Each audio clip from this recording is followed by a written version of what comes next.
जय हिंद दोस्तों, स्वागत है आपका अपना यूट्यूब चैनल अर्क पाठशाला में। दोस्तों, हम पिछली क्लास में क्लास 10 का एक्सरसाइज 1.3 कर रहे थे। उसमें क्वेश्चन नंबर 1 को हमने किया था और एक एग्जाम्पल से हमने क्वेश्चन को किया था। आज हम क्वेश्चन नंबर 2 को करेंगे और क्वेश्चन नंबर 2 के आगे के सारे प्रश्नों को आज की क्लास में हम करेंगे।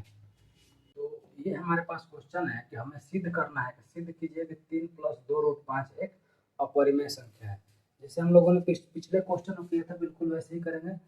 अपरिमेय संख्या सिद्ध करना है, लेकिन हम मानेंगे क्या? इसको हम मानेंगे यह एक परिमेय संख्या है। पिछले क्वेश्चन में भी हमने वैसे ही किया था। हम यहाँ पे लिखते हैं माना 3 + 2√5 एक परिमेय संख्या है। हमें सिद्ध करना है अपरिमेय संख्या, लेकिन हम मानेंगे परिमेय संख्या। मानते हैं, मानने में क्या जाता है? परिमेय संख्या का अगर कंडीशन फुलफिल करेगा तो परिमेय होगा, अगर नहीं होगा तो वही पे प्रूव हो जाएगा कि यह परिमेय है। अब चूंकि हम इसको परिमेय संख्या माने हैं, हम इसको माने हैं ना परिमेय संख्या, और परिमेय संख्या किसमें होती है? P/Q के रूप में होती है। तो इसको हम परिमेय संख्या माने हैं और परिमेय संख्या P/Q के रूप में होती है। इसको हम P/Q के रूप में लिखेंगे।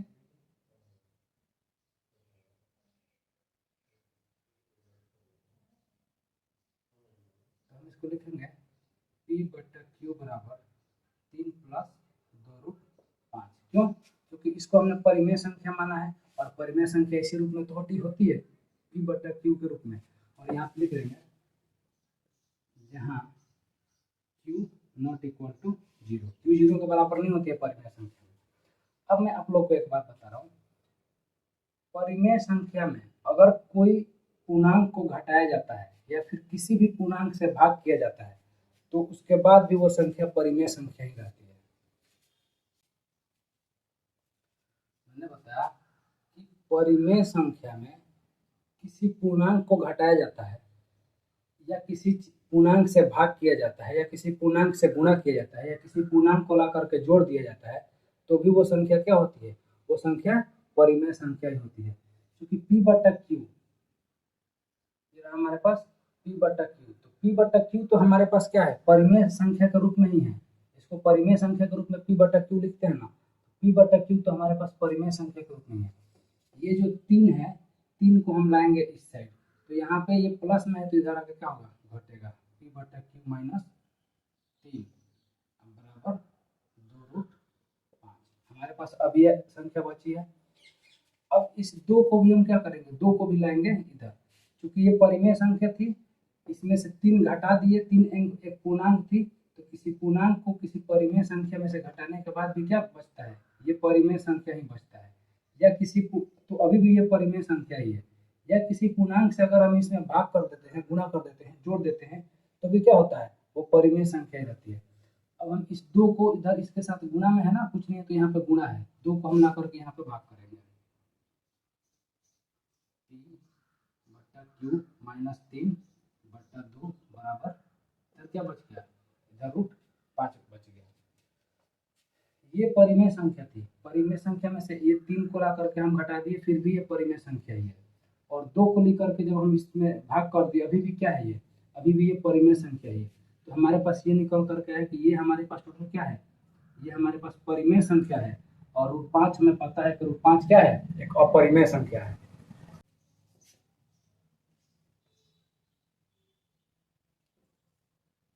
और कभी भी एक परिमेय संख्या और एक अपरिमेय संख्या बराबर नहीं हो सकती है। यहाँ पे कॉन्ट्राडिक्शन हो रहा है। कॉन्ट्राडिक्शन अर्थात कि विरोधाभास। कभी भी एक परिमेय संख्या और एक अपरिमेय संख्या बराबर नहीं हो सकती है। √5 एक अपरिमेय संख्या है। आप लोग को पता है √5 को हम लोगों ने प्रूफ भी करके देखा था कि √5 क्या है? √5 है, √3 है, क्या है? ये एक परिमेय संख्या है। इस प्रकार हम लिखेंगे, यहाँ पे एक भाषा लिखेंगे।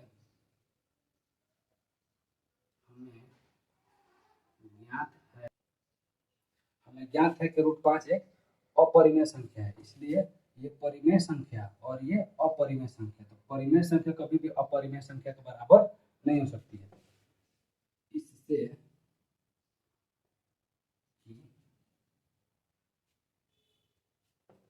3 + 2√5 एक अपरिमेय संख्या है। परिमेय हुआ, प्रूव हुआ। एक बार मैं आपको और समझा रहा हूँ।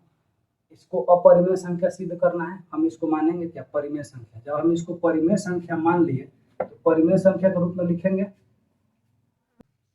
परिमेय संख्या के रूप में लिखने के लिए क्या करते हैं, पी बटा क्यू करते हैं ना। तो इसको माने पी बटा क्यू बराबर 3+2√5।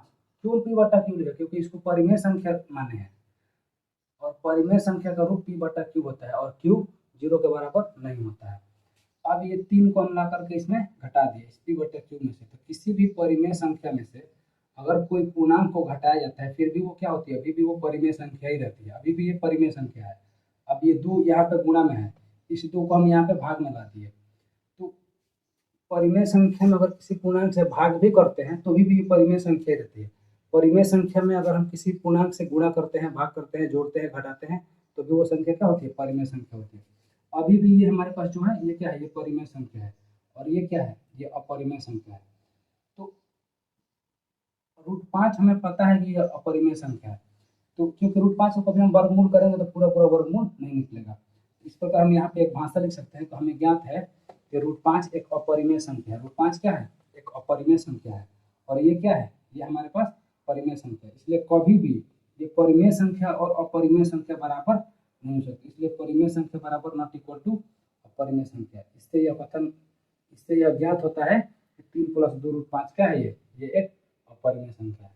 बस यही है हमारा क्वेश्चन नंबर 2। अब क्वेश्चन नंबर 3 को हम लोग करेंगे। क्वेश्चन नंबर 3 हमारे पास 3 क्वेश्चन है और तीनों क्वेश्चन को हम बारी बारी से करेंगे।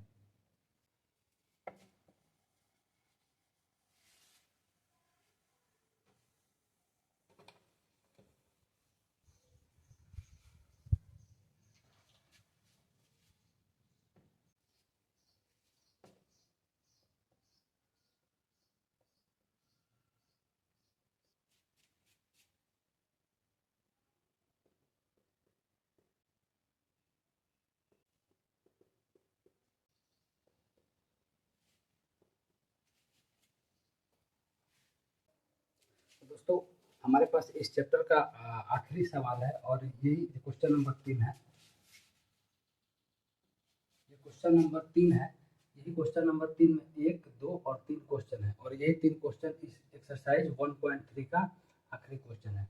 और हमें इस 3 क्वेश्चन को ये साबित करना है कि ये तीनों संख्याएं क्या है, ये तीनों संख्याएं अपरिमेय संख्या है। जैसे हम लोगों ने पिछले क्वेश्चन को सॉल्व किया था बिल्कुल वैसे ही करेंगे। सबसे पहले हम चलते हैं ये वाला, इसको हम सिद्ध करना है क्या, अपरिमेय संख्या। लेकिन हम मानते क्या है, मानते हैं परिमेय संख्या। तो इसको भी हम मानेंगे, माना 1/√2 एक परिमेय संख्या है। जब हम इसको परिमेय संख्या मान दिए, 1/2 परिमेय संख्या है, इसको परिमेय संख्या के रूप में हम लिखेंगे भी। और परिमेय संख्या का रूप क्या होता है, p बटा क्यू। इसलिए हम इसको p बटा क्यू के रूप में लिखेंगे। इसलिए p बटा क्यू बराबर 1/√2 और यहाँ पे लिखते हैं जहाँ p और q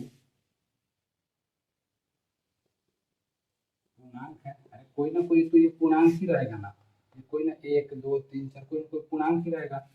तथा q नॉट इक्वल टू 0 मेन है हमारे पास, ज़्यादा इम्पोर्टेंट है यही लिखना। अगर सिर्फ आप इतना भी लिखते हैं तो हो जाएगा। अब हम इसको क्या करेंगे, इसको हम क्रॉस गुणा करेंगे। तो आइए हम इसको क्रॉस गुणा करते हैं। तो क्रॉस गुणा करेंगे तो क्या, p में √2 से गुणा होगा तो p√2 और q में अगर 1 से गुणा होगा तो क्या हो जाएगा, q। p में √2 से गुणा हुआ तो p√2 और q में 1 से गुणा हुआ तो क्या होगा, q में 1 से गुणा होगा तो q ही होगा। अब फिर p और q को हम क्या करते हैं, एक तरफ कर लेते हैं, p√2 और q। अब हम क्या करते हैं कि p को q की तरफ कर लेते हैं। तो √2 बराबर q बटा p, √2 बराबर q बटा p हमारे पास ये निकल करके आया। पहले हम p बट्टा क्यू के रूप में लिखे, तभी भी क्यू बट्टा पी के रूप में लिख दिए। तो कोई भी परिमेय संख्या है, जैसे कि 1/4 ही है, इसको अगर हम उलट देते हैं 4/1 या फिर 4 लिख दे रहे हैं, तो भी क्या होता है, तभी तो ये परिमेय संख्या ही है। लेकिन जब हम इसको उल्टे क्रॉस गुणा करके उल्टे p बट्टा क्यू था, और जब यहाँ पे इसको हम पलट दिए, क्यू ऊपर और p नीचे कर लिए, तो क्या आ गया, √2 आ गया। जो और √2 क्या है, √2 है एक अपरिमेय संख्या।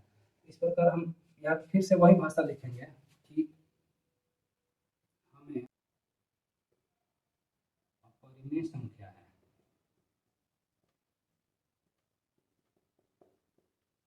तथा q बट्टा p, p बट्टा q को हम परिमेय संख्या मानते हैं। किसी परिमेय संख्या को आप भिन्न और अंश को पलट भी देते हो, फिर भी क्या रहता है, फिर भी वो परिमेय संख्या रहता है। तो यहाँ पे q और p क्या हो, पलट ही तो गया है, तिरछा गुणा किया है, तो यहाँ p बट्टा q है या q बट्टा p है, तो भी तो क्या रहेगा, ये तो हमारे पास परिमेय ही रहेगा। तो इस प्रकार हमें ज्ञात है कि √2 क्या है, √2 एक अपरिमेय संख्या है। √3 को हमने प्रूव किया था, √2 को भी आप लोग वैसे ही प्रूव कर सकते हो। √2 p क्या है, √2 एक अपरिमेय संख्या है तथा q बट्टा p क्या है, एक परिमेय संख्या है। इस प्रकार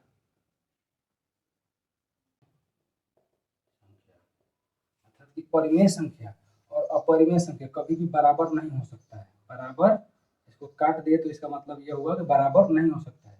और यहाँ पे अपरिमेय संख्या और परिमेय संख्या क्या हो रहा है, ये दोनों आपस में बराबर आ रहा है। तो यहाँ विरोध उत्पन्न हो रहा है कि नहीं, यहाँ पे विरोध उत्पन्न हो रहा है, उत्पन्न हो रहा है, यहाँ पे लिख दे रहे हैं, क्या यही लिख रहे हैं। इस प्रकार हम कह सकते हैं 1/√2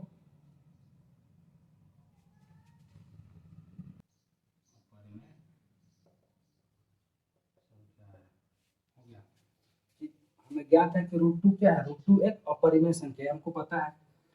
और q बट्टा p क्या है, एक परिमेय संख्या है। ये क्या है, ये परिमेय संख्या, ये परिमेय संख्या, और ये अपरिमेय संख्या, और ये है हमारे पास परिमेय संख्या। ये कभी भी बराबर नहीं हो सकता है, ये कभी भी बराबर नहीं हो सकते, इसलिए यहाँ पे विरोध उत्पन्न हो रहा है। और इस पर विरोध उत्पन्न हो रहा है, इस प्रकार हम कह सकते हैं क्या, 1/√2 क्या है, 1/√2 एक अपरिमेय संख्या। और यहाँ पे ये हमारे पास यहाँ पे साबित हो गया। तो हमने ए क्वेश्चन को भी कर लिया, और इसको बी नंबर क्वेश्चन को सॉल्व करेंगे। जब तक आप इसको एक बार स्क्रीनशॉट कर लो।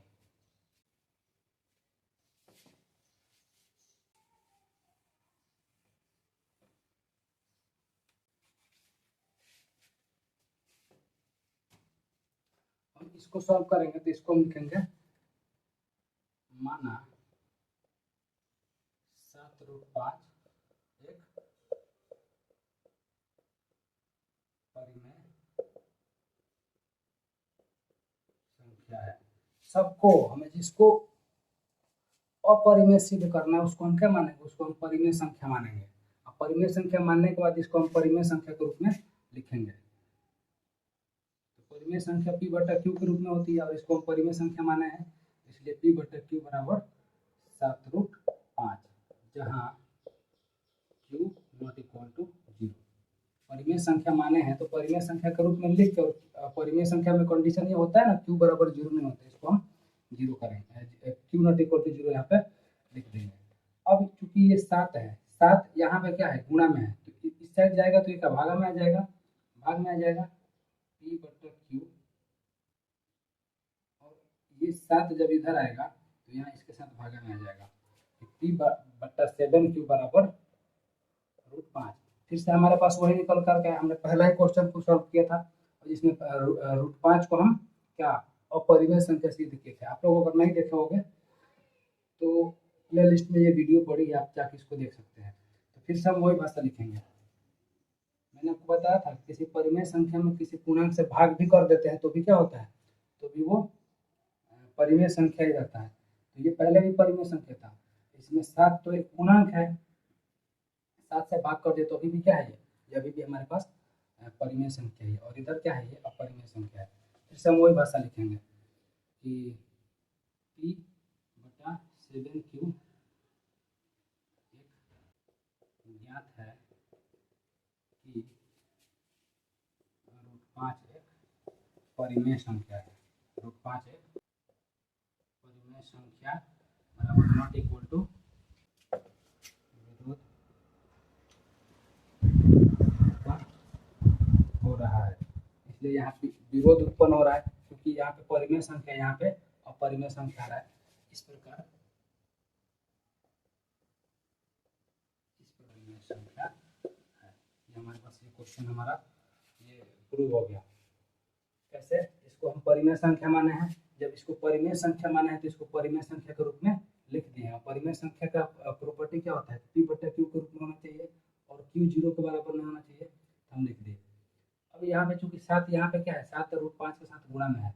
जब गुणा में है और बराबर की सेट में आएगा तो ये भागा में आ जाएगा, पी बटा 7 क्यू हो गया। और जैसे ही पी बटा 7 क्यू हुआ तो इधर क्या बच गया, इधर रूट 5 बच गया। और हमें पता है कि किसी भी परिमेय संख्या में अगर किसी पूर्णांक से हम भाग देते हैं, गुणा करते हैं, जोड़ते हैं, घटाते हैं, तो भी वो परिमेय संख्या ही रहता है। तो पी बटा क्यू हमारे पास पहले से ही परिमेय संख्या था।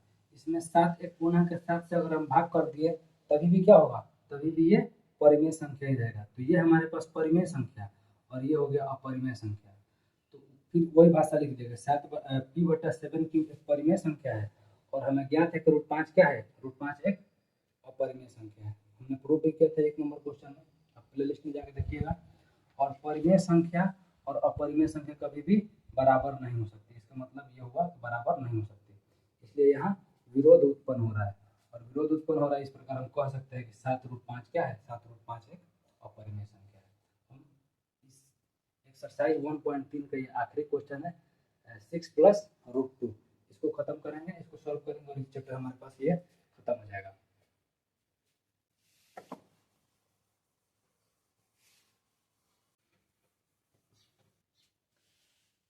इसको सॉल्व करेंगे तो इसको भी हम अपरिमेय संख्या सॉल्व कर रहे हैं, लेकिन मानेंगे क्या, मानेंगे परिमेय संख्या है। माना 6 प्लस रूट 2 एक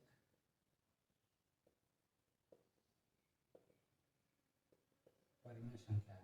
6 प्लस रूट 2 क्या है, 6 प्लस रूट 2 एक परिमेय संख्या है। जब ये परिमेय संख्या है तो इसको फिर से हम परिमेय संख्या के रूप में लिखेंगे। इसलिए पी बटा क्यू बराबर 6 प्लस रूट 2 और यहाँ लिखेंगे जहाँ क्यू नॉट इक्वल टू 0। जब क्यू नॉट इक्वल टू 0 तो हमें पता है कि किसी परिमेय संख्या में कोई पूर्णांक को घटा देते हैं तो भी क्या रहती है, तभी वो परिमेय संख्या रहती है।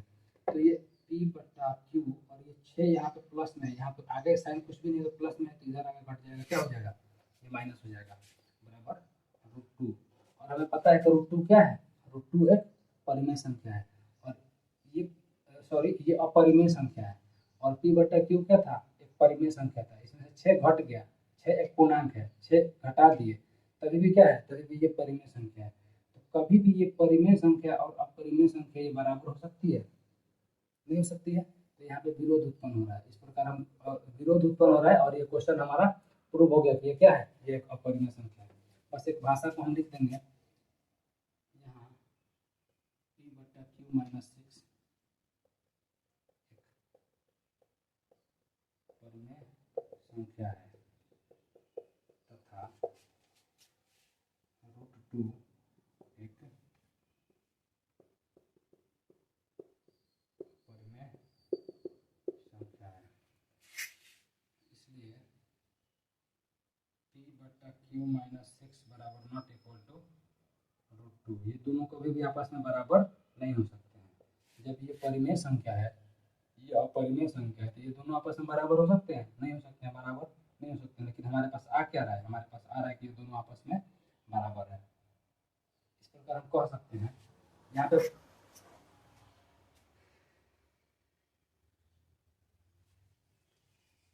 ये दोनों आपस में बराबर हो ही नहीं सकते हैं और हमारे पास निकल के आ रहा है कि दोनों आपस में बराबर है।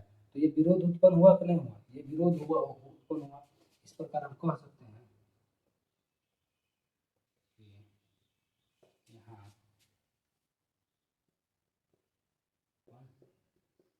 हो रहा है। अतः 6 प्लस रूट 2 एक अपरिमेय संख्या है, एक अपरिमेय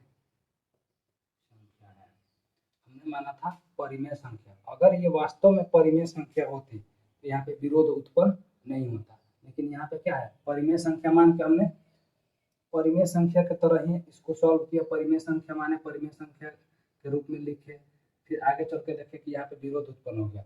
अगर ये परिमेय संख्या होती तो यहाँ पे विरोध उत्पन्न क्यों होता, विरोध उत्पन्न नहीं होता, विरोध उत्पन्न नहीं होता। और विरोध उत्पन्न हो रहा है, इसका मतलब कि जो हम माने हैं कि ये परिमेय संख्या है, इसका मतलब कि ये विरोध कर रहा है कि नहीं ये परिमेय संख्या नहीं है। इस प्रकार हम कह सकते हैं कि 6 + √2 क्या है, एक अपरिमेय संख्या है। और ये एक्सरसाइज 1.3 हमारा खत्म होता है चैप्टर। अगले चैप्टर में हम पढ़ेंगे